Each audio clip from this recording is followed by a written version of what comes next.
Hello guys, ito pala yung tanong natin patola. Ayan, no? So namunga na siya. So ito, mga 5 to 7 days pwede na yung i-harvest. Kasi pag tumagal, pwede na siyang panghugas ng pato. So magiging sponge na yan. So masarap yan sa ginisa, pwede sa bawan, lagyan lang ng mga miswa, sautanghon. Ayan. So napakasarap yan guys. So ito siya. Ayan guys.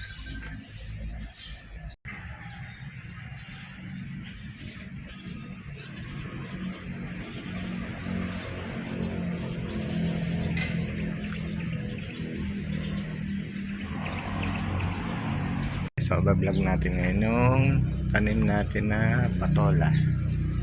So ito siya guys, patola. So gumapang siya ito.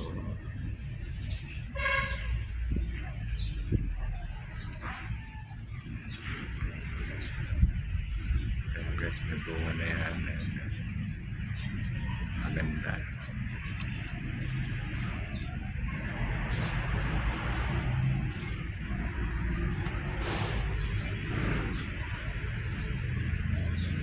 Pinagapang natin siya. Ito, so parang naninilaw yung kulay niya.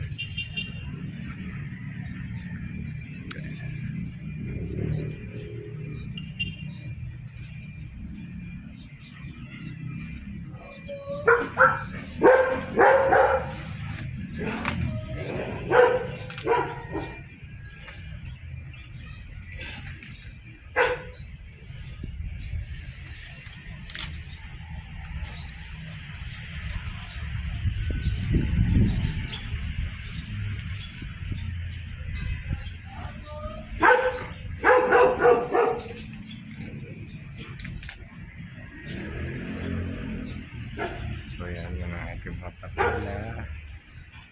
So ginawa natin siya parang ginawa na sampayan para gumapang sila. Ayan. So napakaganda. So pag napuno to, so madami pa tayong paglalagyan.